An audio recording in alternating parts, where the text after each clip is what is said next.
Aloha, and welcome to Mystery, Mystics, and Metaphysics. I am your host, Psychic Intuitive Geralyn St. Joseph. If this is your first time watching, welcome, and I hope you enjoy it.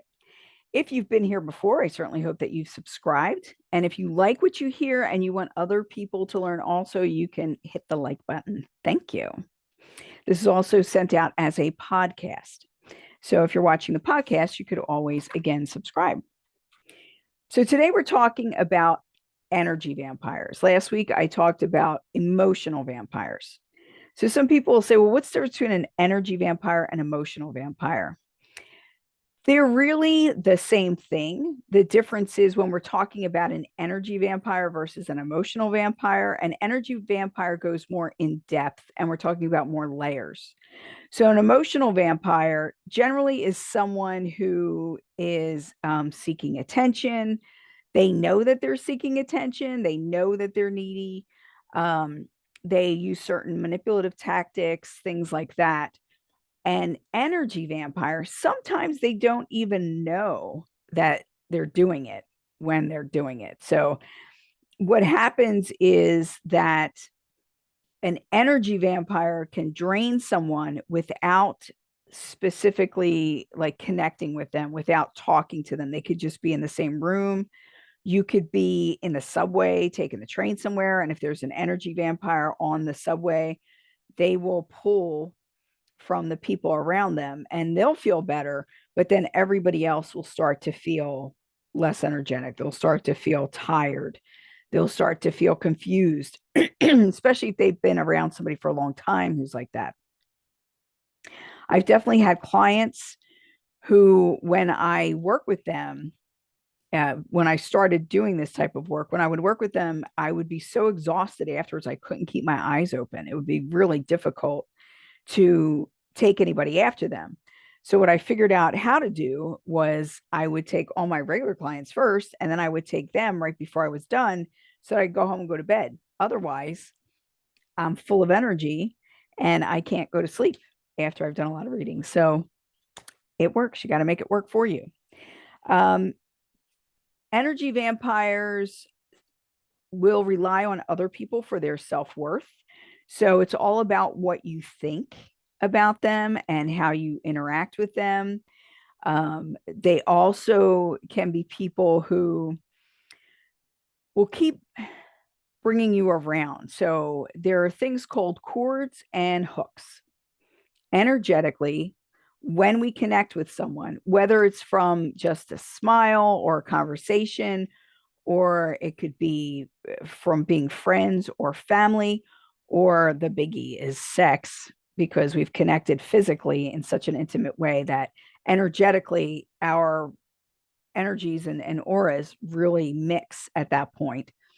It's really easy to hook somebody during that because you're open. Regardless of what the situation is, energetically, you're open in that moment. So an energy vampire will find a way to hook into you or to create an energy cord so that they can then feed off your energy. A lot of people think that this is a narcissist. Narcissist is one type, that is one kind of energy vampire. But sometimes they're so subtle that you don't even realize that that's what they're doing. It's more of a feeling, just knowing that when you're around them, then you get tired. And it's something you have to pay attention to notice. Because some of them, as I said, it's an unconscious thing where they're just siphoning off the energy of others and they feel more full and they feel more alive and have more energy when they're around more people. Some people call these extroverts.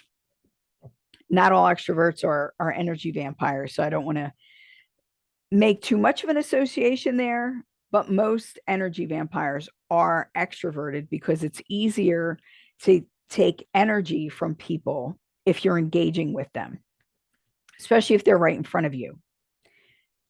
Do they have to be in front of you, though? No, they do not. If you are courted to someone, like you would be with a friend, with a lover, with a family member, energy cords are created whenever there is a relationship between people, and it could be a momentary relationship, like smiling at them in the grocery store, or it can be a long-term, more intimate relationship, like a spouse. We create these cords. So when you're in long-term, really emotional relationships, they're bigger. The cords are thicker. They could be really thin, like a piece of vermicelli spaghetti, or they can be really, really thick. They can go into our auras very shallow, or they can go in deep. Like the worst I've seen is someone whose energy was invaded by someone else, where their entire energy field, it looked like there was like a spider web in it that we had to burn off. Another way is it looks kind of like an octopus's tentacles in your energy field, and they're difficult to get off. So those types of energy vampires, generally, they know what they're doing. That's more of like a malignant narcissist, or someone who knows they want that power, whether it be over a single person or over a group. So energy vampires will find their prey in different ways. The easiest way is to be charming, because being charming, like they say, you get more flies with honey than you do with poop. And they will attract people to themselves. So then these are willing participants. And generally, when we're creating these cords, when we become corded to other people, it's the infinity symbol. So basically, what happens is energy goes back and forth. It should be fairly even, give and take. If it's a good relationship, a healthy relationship. When it's not a healthy relationship, it's all going one way and it depletes you, or you're pulling from them and it depletes them. So if you're the type of person who's had other friends say, I'm always there for you, but I notice that when I need something, you're kind of in short supply, you might be an energy vampire. Or if you notice that when you're visiting with people, they go to bed early, you might be an energy vampire. Is there a specific type of energy that vampires feed on?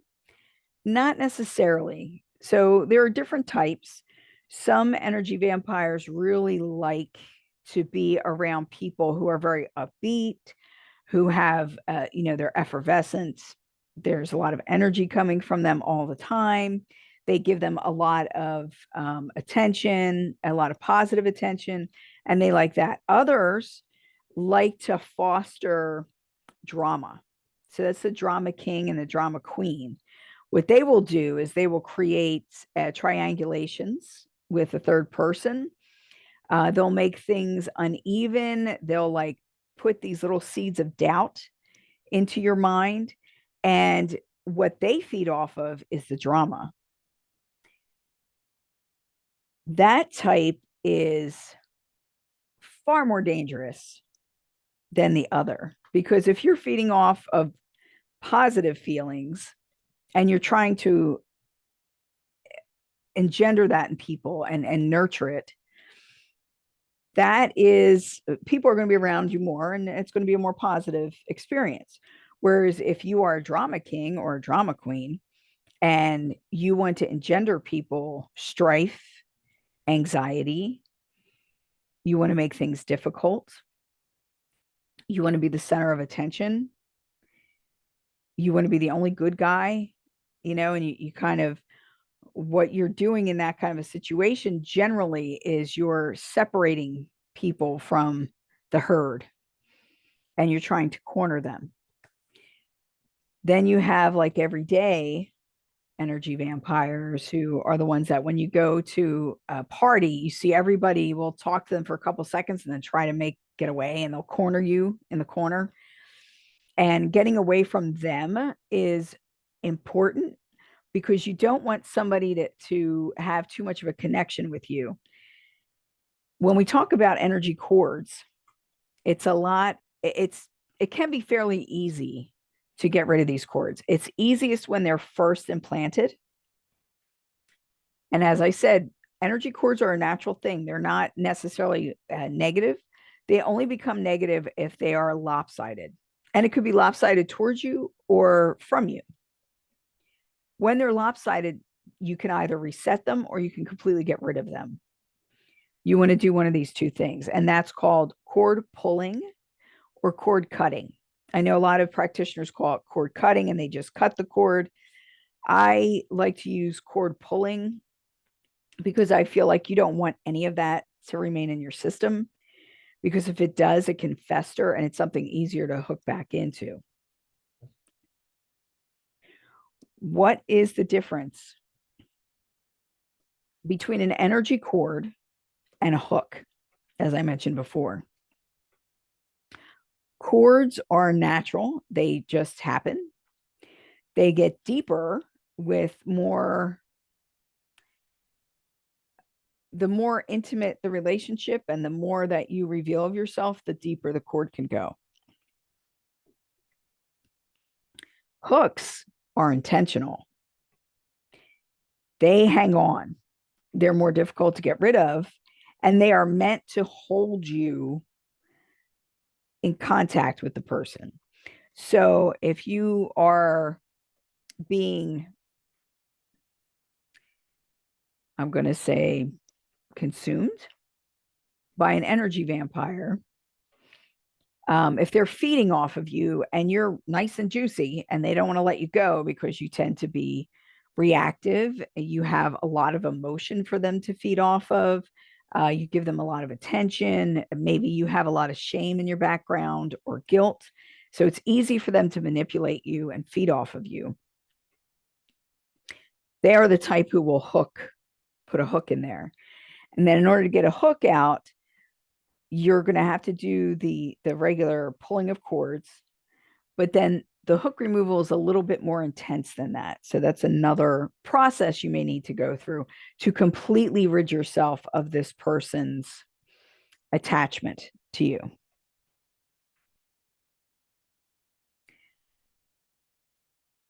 Some energy vampires, or what you might think is an energy vampire, it's transient.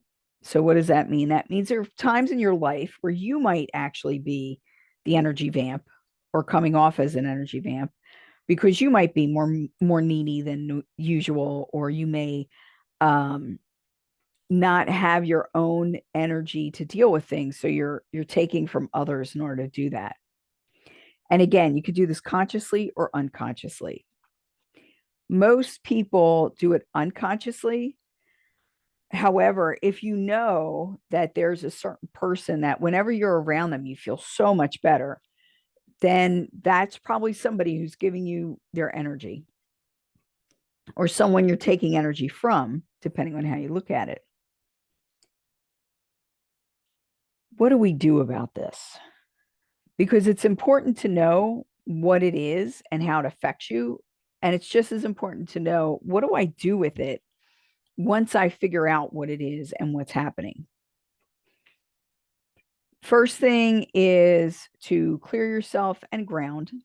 You could use the white light meditation for this, and you could meditate. There's a lot of different grounding things that you could use.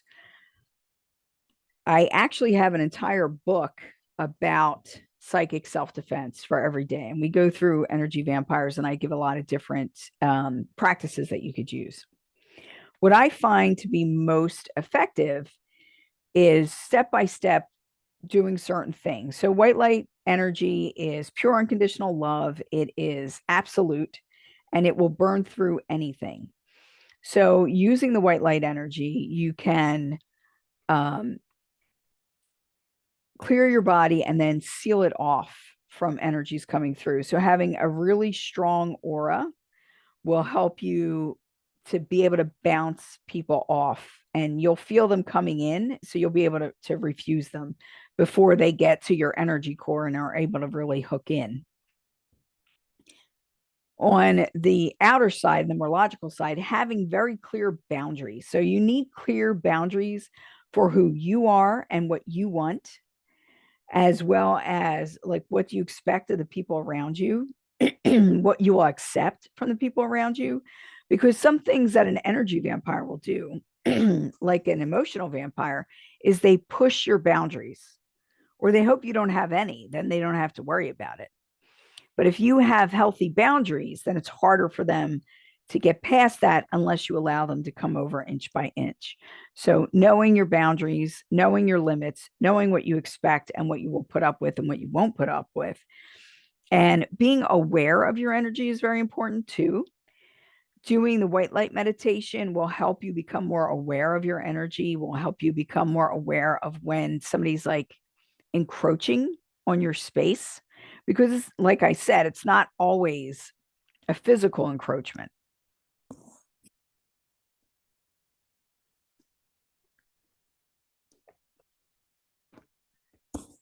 Sorry. It's not always a physical thing, but it's very much an energetic thing. So you could be in bed at night and this other person is like thinking about you and obsessing over you, and you can hear them and feel them around you, even though they're not physically there. So you could do it in a positive way or you could do it in a negative way. But being aware of your energetic, where do you end and other people begin? What does your energy normally feel like? How do you normally emotionally feel?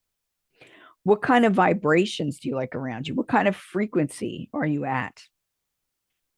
Staying at a higher frequency does not stop you from being encroached upon by lower frequencies or by energy vampires or anything else. But being at a higher frequency and a higher vibration will help you throw them off more easily and get rid of them more easily. The key is to remain at that higher vibration, because oftentimes when we're around these energy vampires, as they're pulling out our energy, they're also sucking you down a bit. So being aware of it will help you maintain where you need to be so that you don't fall into the same pit that they're in.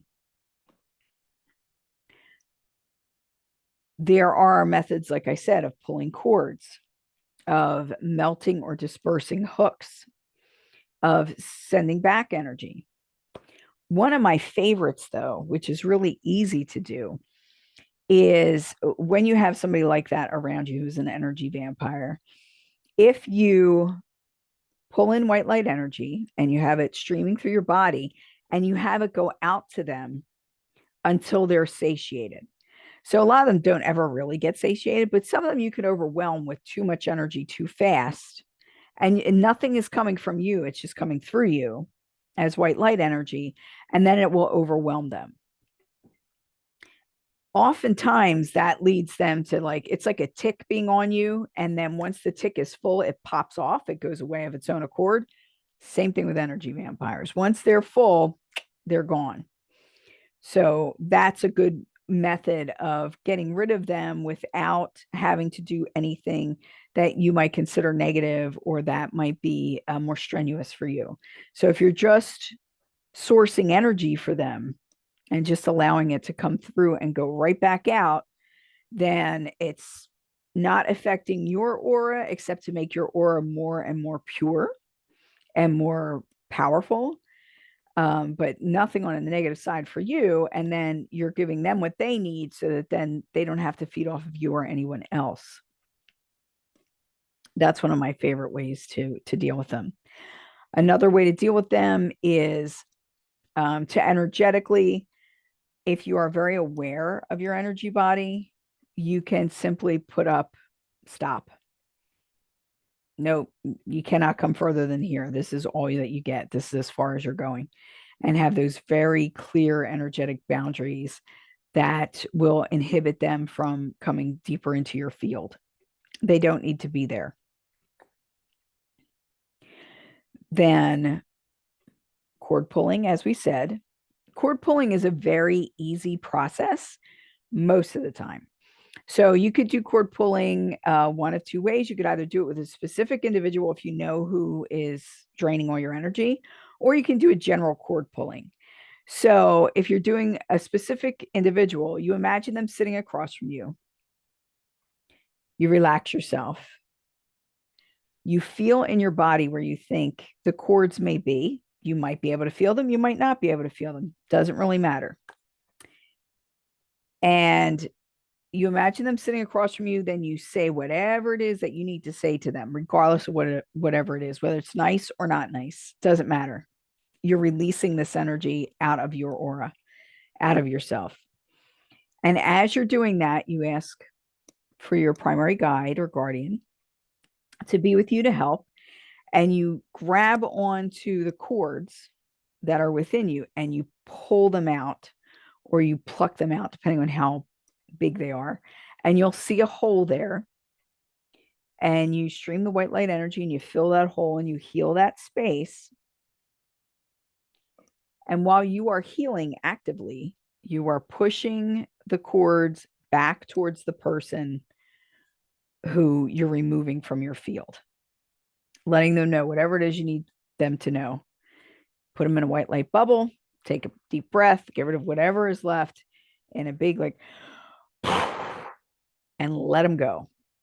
And then you watch them float away. Now, doing pulling of cords is something that if it's somebody who's really heavy in your life or in your field, you probably need to do it more than once. You will feel an immediate reaction after the first time. Either the person may try to contact you. They'll be wondering what's up, because even if they're not really energetically literate, they may feel like something's going on. So they just call you or they get in touch with you in some way. The other thing that can happen is, like, if this is a loved one, like a spouse or a friend who has been friends with you for a long time, but maybe you're not sure what's going on right now because things have changed, you can do a pulling of cords simply to reset the energy between the two of you for it to be more even again. If that doesn't work, if resetting the energy doesn't work, then you may need to completely extricate them from your energy field, which means not getting involved with the person again. Hard when you're living with somebody, but again, it's about boundaries. It's energetic boundaries as well as physical, mental, and emotional boundaries. All of these things need to be set up and they need to work in unison with one another. So if you guys would like, we can do a pulling of cords. I do have a pulling of cords audio that is online on holisticuniversity.org, which is spelled with a W, holistic. I also do it one-on-one with clients if they want to go into specific things. So the other way that I was talking about is if you're not sure what is draining your energy, what you may want to do is a full body energy cord pull. The way I like to do it is we start at the bottom of your feet, and over the course of 7 days, you take a chunk of your body and a chunk of your body and a chunk of your body. And it's amazing that with doing that, how much energy you regain that you didn't even realize you were missing. Oftentimes when we do these practices, again, people will just feel something is off and then give us a call. We might get a call from somebody we haven't heard from in a long time, or all of a sudden they pop up somewhere. So this is all part and parcel of really clearing your energy field and making it more streamlined so that you're using your energy instead of everybody else using your energy.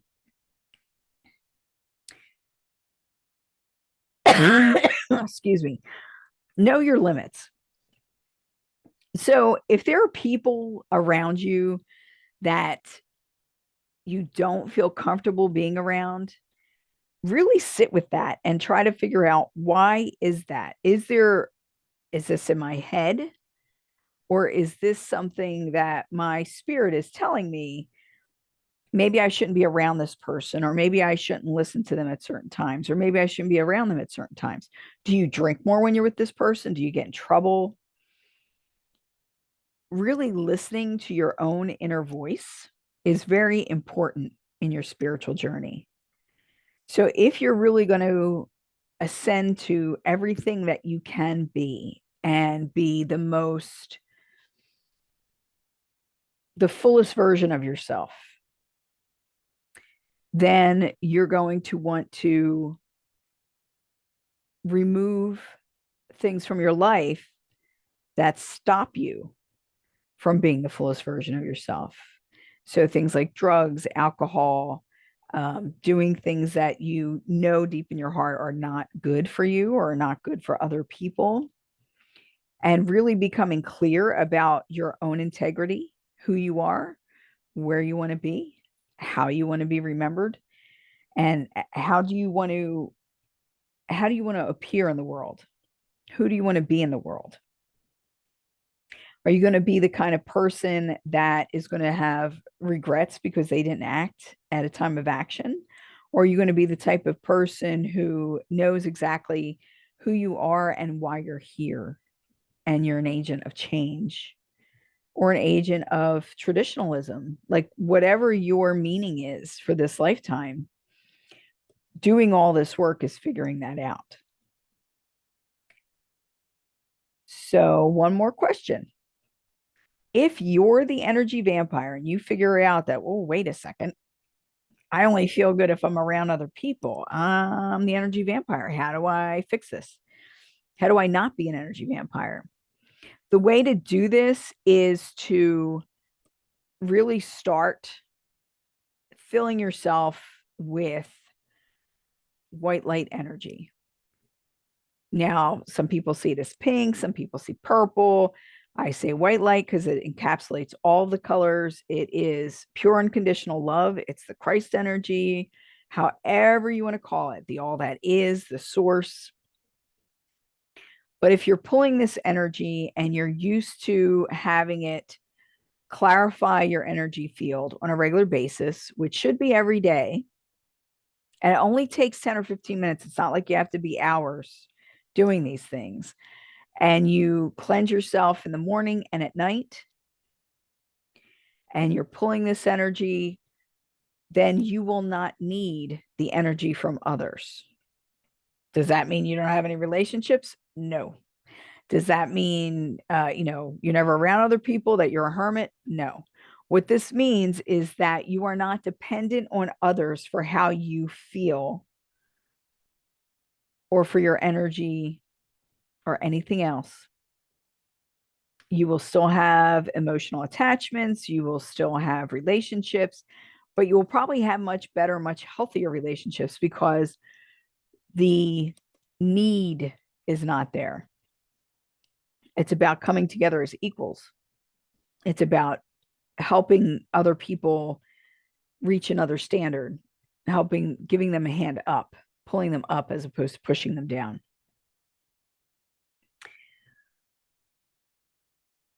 We did talk about the victim archetype several weeks ago. And the victim is really important because people who play the victim role, who insist on being the victim in every scenario, whether they obviously are or not, that is a major energy vampire because they're pulling in several different ways. So an energy vampire can pull from you like energy field, energetic, emotional, mental, where you're having to do mental gymnastics because you're walking on eggshells. Like anybody you feel like you're walking on eggshells around, they are stealing energy because they're making you put out all this energy just to be around them. And sometimes that's your boss. Sometimes that's your sibling. So just being aware of that and figuring out, okay, that's not who I want to be or where I want to be.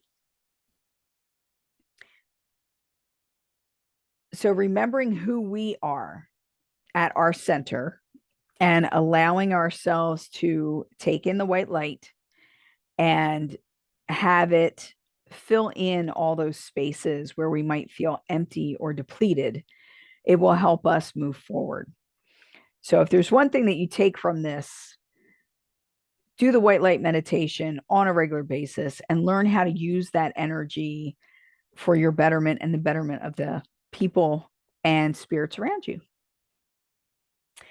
Okay. If anybody has any questions, You can put them in the chat, or if anybody wants to talk, you could talk.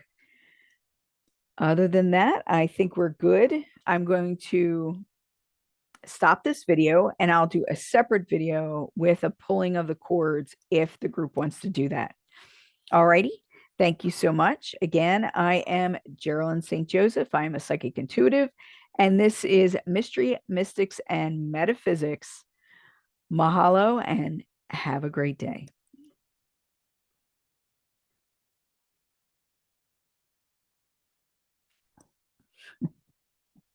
I almost did the wrong thing.